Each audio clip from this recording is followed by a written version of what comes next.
ni. Politikong may malasakit sa Pilipinas, hindi tulad mo, asong tagagulo at tagatahol na nagkukunwaring pro-admin vloggers. Mag-ingat mo kayo sa mga nagkiklaim na mga pro-admin vloggers pero kinokontra ang sinasabi ng sinusuportahan nila. Mapanganib po at nagkukunwari lang ang mga yan. Isang maagang putang ina sa mga sa mga kalaban natin. At maging dito kay kay sino tong ng Iglesia ni Cristo? Si Eduardo, isang magandang putang ina mo ka. Advance, rest in peace, Epipanyo, Bulol, Labrador. Ha, Eduardo, Manalo, mukhang pera ka, talagang demonyo ka. Ilang bilyon ang binigay sa'yo? Tarantado ka. Okay na sana eh, ang taas na ng respeto ko sa'yo eh. Ang ganda na ng ko sa Iglesia ni Cristo, puro putang ina mo ka, Eduardo Manalo. Kiki ka ng ina mo. Kiki ka rin ng ina mo, nakamukha mo. Pag sinakop tayo ng Iglesia ni Cristo tulad ng sinasabi ng asong ito, magpasakop na lang po tayo kesa sakupin pa tayo ng bansang China. Bakit ho? Una, simulat sa pool, wala namang napatunayan ang mga politikong Katoliko. Halos lahat sila magnanakaw. Ang mga politikong Katoliko po mismo ang dahilan kung bakit naghihirap ang bansang Pilipinas. Yan ang tunay na kulto ng mga magnanakaw. Tapos isisisi pa sa iglesia bakit daw naluklok sa pamahalaan ang mga magnanakaw. Mga dumbbell, wala namang pagpipilian ang iglesia dahil lahat karelihiyon nyo ang tumatakbo sa politika. Moral obligation ng simbahang Katolika na ayusin ang mindset na mga yan. Huwag nyo isisi sa iglesia ang pagiging korap ng mga politikong Katoliko. Okay, relax lang po tayo sa vlog na ito. Naimbag na aldayo amin manin mga kabagis.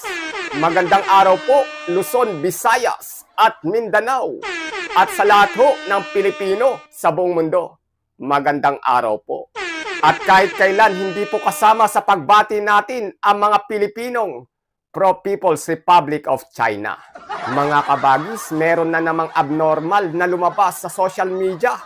Pinagmumura ho ang tagapamahalang pangkalahatan ng Iglesia ni Cristo.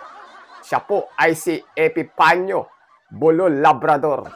Pangalan pa lang po, maaasar ka na. Kesyo daw ho, bakit pinagsalita si Marcoleta sa National Peace Rally ng Iglesia na hindi siya kasama? Binayaran daw ng mga Duterte ang Iglesia ng bilyon-bilyon para pumanig ito at pigilan ang impeachment ni BP Tambalustay. Delikado daw ang bansang Pilipinas pag nasakop ng mga Iglesia ni Cristo. Wala daw siyang pakialam at hindi daw matatakot si Epipanyo, Bulol, Labrador kahit ilang trilyon pa ang Iglesia ni Cristo. Ang laki-laki daw ng ulo ng Iglesia ni Cristo na kung ikukumpara sa dami sa mga Katoliko at Islam ay mukha lang itong ingron. Nakakahiya daw ang Iglesia ni Cristo na kauri umano ng mga mababantot na kay OJC member na kulto. Yang video na yan ni Epipanyo, Bulol, Labrador ang bibigyan natin ngayon ng matinding punto, komentaryo, kritisismo at reaksyon. Disclaimer lang po, hindi po ako tagapagtanggol ng Iglesia ni Cristo. Common sense lang po ang gagamitin natin dito na wala sa asong bulol na ito.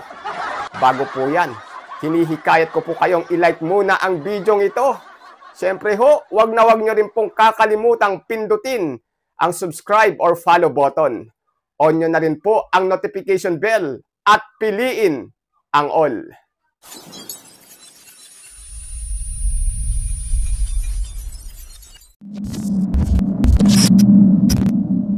Dito na naman po yung lingkod, Epipanyo Labrador, dito po sa ating programang Reaction Mo, Birada Ko. Dumbbell to, ikaw ang may reaction video, tapos sasabihin mong reaction ko, birada mo. Lumalakas ang hinala ko na may sapak ka. Okay, sa ating magpapatuloy, mga minamahal ko mga kababayan, ay pag-uusapan po natin ngayon, no? Ito pong ginagawa pong peace rally o national peace rally ng Iglesia ni Cristo. Sabi po nila, yung National Peace Rally daw ng Iglesia ni Cristo ay walang pamumulitika. Magpaliwanag ka lang huwag kang iiyak, relax ka lang. Hindi ka sasagutin ng iglesia pag na-high blood ka. Sila po ang nagsabi niya, walang halo ang pagkasabi, walang halong pamumulitika. Pero kaklaruhin ko lang po sa inyo mga minamahal ko mga kababayan. Huwag po kayong maniwala sa sinasabi ng Iglesia ni Cristo. Huwag daw po natin paniwalaan ang Iglesia ni Cristo. Siya daw ho ang paniwalaan natin. Isang YouTuber na uhaw sa subscribe. Like, share at comment. Sige, tuloy. Ako po hindi ako galit sa Iglesia ni Cristo pero Hindi ka pagalit niya na, Epipanyo, Bulol, Labrador. Kaninong atakdog ba to? Pasuyo po, pakitali. ako po hindi ako galit sa Iglesia ni Cristo pero pasisinungalingan ko ngayon yung sinasabi nila. Kasi ginagago nila yung taong bayan eh. Ginaganta ang taong bayan. Oh, ba't may gaguhan na? Kala ko ba hindi ka galit sa iglesia? Ayoko sana magsalita sa Iglesia ni Cristo kasi kaibigan ko nga yung ibang ministro dyan. Nako, hindi kami naniniwala sa'yo na may kaibigan kang ministro ng iglesia. Unang-una, alam namin na pangit ang ugali mo. Panigurado, pati kamag-anak mo, ayaw sa'yo. Sa kilos mo pa lang at salita. Pero sa puntong ito, wala akong pakialam kung magagalit man kayo sa akin kayong mga taga-Iglesia ni Cristo. Bakit naman magagalit ang mga iglesia ni Cristo sa'yo? May nakagat ka na bang kapatid nila? Kung may nakagat ka, lagot ka talaga. Kahit sino naman, magagalit sa'yo, lalo't halatang wala kang anti-rabies vaccine. Lalong-lalo na yung pamunuan ng Iglesia ni Cristo, itong si Eduardo Manalo. Nako, hindi lang basta-basta nagsasalita itong asong ito. Kilala din niya ang tagapamahala ng INC. Huwag nyo masyadong i-train ang mga aso nyo, mga kabagis, lalo kung wala naman silang anti-rabies vaccine. Makaamukay dita no makakagat data nga aso nga agperong tapos pinalikda. Nagsimula nang umatake ang aso nyo. Be responsible pet owner naman po. Sana hindi ka patulan ng inaatake mo. Pag nagkataon, para kang aso na napilay habang buhay. Lalong-lalo na yung pamunuan ng Iglesia ni Cristo, itong si Eduardo Manalo. Lalong-lalo ka na, ikaw mismo na leader ng Iglesia ni Cristo. Nung umpisa, hindi ko pa kayo masyadong kasi akala ko talaga yung sinasabi niyong National Peace Rally para magkasundo. Pero hindi. Para magkasundo naman talaga. Nakita po nyo mga kabagis, yung galaw ni na Pangulong Marcos at VP Sara. Yung message nila sa INC National Peace Rally. Di ba ho? Ramdam na nating nakakapag-isip na sila ng maayos. Lalo na po itong si BP Tambalustay, nakarelihiyon mismo nitong mga umaatake sa iglesia ngayon. Mga kapatid nyo sa pananampalataya ng mga politiko, lalo na ang mga Katoliko, halos lahat mga magnanakaw. Iyak! Tapos iglesia pa talaga ang pag-iinitan nyo mga dumbbell na gusto lang ng kapayapaan, di nyo pa magets. Pinagsalita ninyo si Marcoleta sa National Peace Rally ninyo. Sino gusto mong magsalita? Ikaw na natuto ka lang mag-livestream? Tingin mo sa sarili mo na napakagaling mo ng aso ka? Aso ka pa rin kahit ano ang gawin mo. Para bagang pinalalabas doon na mali ang ginagawa ng mga taga-kamara. Kung talagang yan ay totoong peace rally, bakit isang politiko na mortal na kalaban ng mga congressman dyan sa Kamara, ang pinagsasalita ninyo, hinayaan ninyo magsalita na parang lumalabas na mali ang ginagawa ng Kamara na siyasatin, alamin, papanagutin yung mga taong umaabuso sa kanilang kapangyarihan, katulad ni Sara Duterte. Nireview ko yung speech ni Marcoleta. Walang mali siya sa kanyang mga sinabi. Kanyang nilinaw lamang doon na kailangan natin ng kapayapaan. Bakit ho? Malaki ang chance na magkakagulo tayo. Nag-declare na po ang mga supporters ng dalawang panig na handa silang makipagpatayan para sa kanilang mga poon. Dagdag pa ni Marcoleta na dapat unahin ang mga malalalang problema ng bansa, lalo na ang kahirapan at seguridad. Kala nyo, biro-biro lang ang civil war. Baka pati aso na hindi nyo kinakain, kainin nyo. Uunahin ka namin. Epipanyo, Bulol, Labrador pag nagkataon. Gagawin ka naming dinakdakang aso. Ano pa ang sabi ni Marcoleta? Idaan sa tamang husgado ang pagproseso sa kaso ni BP Sara. Hindi naman niya sinabi na pabayaan na lang ang ginawang mali ni Tambalostay kung meron man. Yang Quadcom, hindi naman yan korte.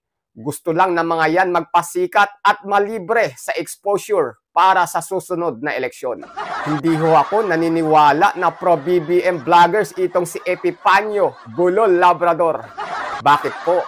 Dahil isa siya sa self-proclaim na mga admin vloggers kuno na kinokontra mismo ang sinasabi ng kanilang sinusuportahan na Pangulo. Ano po ba ang sabi ni Pangulong Marcos about sa gumugulong na impeachment ni BP Tambalustay?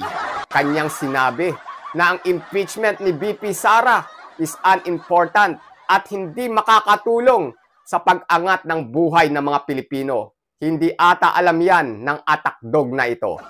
Ngayon, may tanong si Enrile na handa na ba ang Pilipinas para sa long-term effect ng INC kung susundin ang sinisigaw ng Iglesia na huwag i-impeach si BP Sara? Ano sagot ni PBBM sa pangalawang pagkakataon? Ganun pa rin ang labas. Ganun pa rin ang gustong mangyari ni PBBM. Open siya, pero huwag madaliin. Bakit ho? Ang PBBM po at ang Iglesia ay may nakikita yan na hindi nakikita ng normal na tumitingin. Delikado po tayo sa ngayon. Kailangan po muna nating magkaisa. Kasi po, pag pinilit nyo na i-impeach si BP Sara, malaki ang chance na magkagulo tayo. At ang bansang China ay tuwang-tuwa na nakaabang sa ating pagbagsak. Pagbagsak ng mga Pilipino, na mga Pilipino mismo ang may kagagawan pag nagkataon. At malaki ang chance na masakop ang buong West Philippine Sea kung hindi man ang buong Pilipinas. Bakit pag-aaksayahan pa ni PBBM si BP Tambalustay? Hindi na yan makakaporma. Bagsak na po yan sa survey. Pati pamilya nila sa Davao hindi na makahabol kay Carlo Nograles. Matalino talaga ang Iglesia. May gabay. Ganon din si PBBM. Nasaan yan yung peace rally na sinasabi ninyo? Halatang halata pamumuliti ka Nasaan yung peace rally? May nakita ka bang nagtulakan, nagbalyahan at binomba ng tubig? Di mo ba nakita na napakapayapa ng ginawang peace rally? Yun lang ang isa sa mga rally na walang nasaktan. Hindi ba pisyon? Nagimas ka nga papispisan, dumbbell. Ako lang. Hindi ka uubra sa punto laban sa punto. Kahit suntukan pa tayo. Nasaan yan yung peace rally na sinasabi ninyo? Halatang halata pamumuliti ka Kung hindi pamumuliti ka, yung ginagawa ng Iglesia ni Cristo, bakit nyo hinayaan na magsalita si Marcoleta? Yan lang ano ko sa inyo. Wala ka nang pakialam doon kung sino ang pagsasalitain ng INC. Rally nila yon. Sarap niyong pagsamahin ni Dado Clemente sa isang kwarto tapos doon na lang kayo magbalitaktakang dalawa. Parehas kayong dalawang kamote. Isang abnormal at isang self-proclaim na atakdog ni Pangulong Marcos. Pero kinokontra mismo ang sinasabi ng sinusuportahan niya. Hoy YouTube, tanggalin mo na nga tong monetization nitong ni Epipanyo Bulol Labrador. Nagkakalat na siya dahil sa perang binibigay mo. Dapat kasama sa requirements sa monetization policy sa YouTube is neurotest. Suggestion lang po. Yan lang ang masasabi ko. Bongtera, Labrador, hindi mo alam na mali ang kamera. Sira ulo, tarantado, Bongtera, tir-tirahin kita ngayon dyan, makita mo Ang tapang naman ng Labrador na asong to.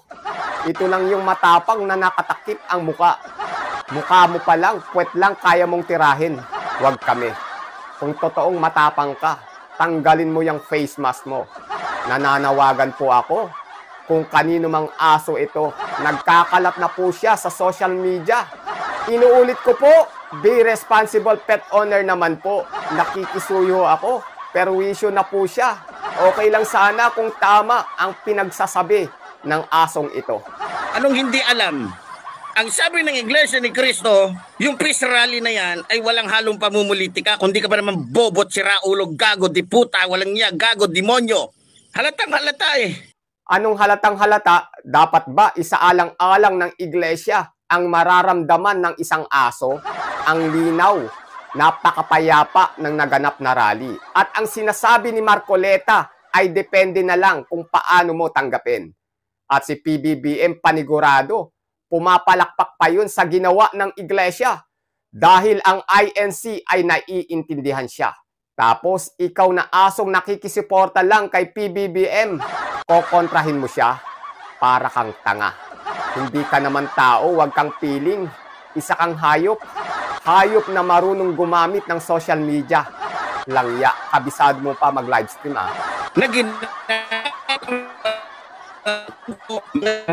mga siraulo, mga putang ina, yung peace rally na wala yung pinagkaiba sa ginawa ni Rodrigo Roa Duterte. O, National Peace Rally ang pinag-uusapan natin dito. Bakit napunta sa Maotog Rally? Walang pakialam ang INC sa Maotog Rally ni Digong at Dado Clemente. Kwasit ka, mas gwapo at mas malakas pa ang karisma sa'yo ni Dado Clemente kahit PWD yun. Huwag kang piling. Anong ginawa ni Rodrigo Roa Duterte? Prayer rally daw. Pero nung nagsimula na sila, paninira rally pala. Parang totoo yata yung sinasabi sa akin na binayaran ng bilyon-bilyon itong pamunuan ng Iglesia ni Cristo para lamang makaligtas itong si Sara Demonyo. Wow! Napakalupit! Nagbayad ng bilyon-bilyon ang mga Duterte sa iglesia. Tapos magnanakaw lang sila ng confidential fund worth 125 million. Napakabobo mo talagang aso ka, Epipanyo, Bolol, Labrador. Mukhang di na gumagana mga nerve cells mo. Hindi ako naniniwalang pro-BBM to. Kasi kinokontra niya mismo ang sinasabi ni PBBM. Sa tingin nyo mga kabagis, kaninong aso kaya tong nakawala na to? Letter A, Ferdinand Marcos Jr. Letter B, People's Republic of China. A at B lang po ang pagpipilian nyo para hindi po kayo mahirapan. Epipanyo, Bolol, Labrador. Hindi mangmang ang mga Pilipino. Isa sa matatalino ang mga Pilipino sa buong mundo. Galaw mo palang basa na namin. Hindi ka totoong taga-suporta ni PBBM. Isa ka sa tagagulo sa Pilipinas. Ayoko na sanang na Iglesia ni Cristo Na okay na kami. Natutuwa na ako kasi nakikita ko na yung Pero sa nangyaring ito, di puta, di honor. Front lang nila. Yung sinasabi ng Iglesia ni Cristo na peace rally. Putang inang peace rally na yan. Mga kababayan, sabi ng Iglesia ni Cristo, wala daw halong pamumulitik. Ay putang inang politiko yung nagsalita dun Politikong may malasakit sa Pilipinas. Hindi tulad mo, asong tagagulo at tagatahol na nagkukunwaring pro-admin vloggers. Mag-ingat po kayo sa mga nagkiklaim na mga pro-admin vloggers pero kinokontra ang sinasabi ng sinusuportahan nila. Mapanganib po at nagkukunwari lang ang mga yan. Isang maagang putang ina sa mga sa mga kalaban natin. At maging dito kay kay sino tong ng Iglesia ni Cristo? Si Eduardo, isang magandang putang ina mo ka. Advance, rest in peace, Epipanyo, Bolol, Labrador. Eduardo, manalo. Mukhang pera ka, talagang demonyo ka. Ilang bilyon ang binigay sa'yo? Tarantado ka. Okay na sana Ang taas na ng respeto ko sa'yo Ang ganda na ng ko sa Iglesia ni Cristo. Puro putang ina mo ka, Eduardo Manalo. Kiki ka ng ina mo. Kiki ka rin ng ina mo, nakamukha mo. Anong pinag-usapan ninyo ni Marcoleta? Anong pinag-usapan ninyo ni Sara? Porket ba kaibigan, kakampi ng mga Duterte si Marcoleta? Ayan, tinulungan nyo si Marcoleta. Ang sabi nyo, walang pamumulitik ang halo. Pero pinagsalita nyo sa antablado, yung budlat na mukhang buteteng na pisat. Walang halong pamumulitika. Alam nyo mga kababayan, delikado po ang bansa natin. Dahil sa nakikita ko, kapag ang mga membro ng Iglesia ni Cristo mayroong kapangyarihan sa ating bansa, sasakupin tayo ng Iglesia ni Cristo. Kawawa ang bansa natin pag nasakop tayo ng Iglesia ni Cristo o Iglesia ni Manalo. Pag sinakop tayo ng Iglesia ni Cristo tulad ng sinasabi ng asong ito, magpasakop na lang po tayo kesa sakupin pa tayo ng bansang China. Bakit Una, simulat sa pool, wala namang napatunayan ang mga politikong Katoliko. Halos lahat sila magnanakaw. Ang mga politikong Katoliko po mismo ang dahilan kung bakit naghihirap ang bansang Pilipinas. Yan ang tunay na kulto kulto ng mga magnanakaw. Tapos isisisi pa sa iglesia bakit daw naluklok sa pamahalaan ang mga magnanakaw. Mga dumbbell, wala namang pagpipilian ang iglesia dahil lahat karelihiyon nyo ang tumatakbo sa politika. Moral obligation ng simbahang katolika na ayusin ang mindset ng mga yan. Huwag nyo isisi sa iglesia ang pagiging korap ng mga politikong katoliko. Yan ang hirap dyan, mga minamahal kong mga kababayan. Pero ganun pa man, pasensya na po kayo, pakishare ang aking live ngayon. Talino ng asong to ah. Pagkatapos niyang bumira, akala niya nasa tama siya. Huwag kang mag-alala, hindi lang share ng video mo ang aabutin mo. Yun mga kabagis, ang intense nun ah. Mahaba po ang video na to ni Epipanyo Bulol Labrador. Nasa around 40 minutes po. Kinompress ko lang po or pinaiksi dahil paulit-ulit lang naman kasi ang sinasabi at pagmumura niya. Bilang Pilipino po, ano ho ang masasabi mo sa mga nangyayari ngayon sa ating bansa? Malaya ka pong ilabas ang iyong matalino mong komento sa ibaba. Dapat ho, may pakialam ka. Dapat po, may bilang ka. Muli, kabagis, make sure na napindot mo na ang like, subscribe, or follow button. Kita-kits po sa susunod na videos. Adios.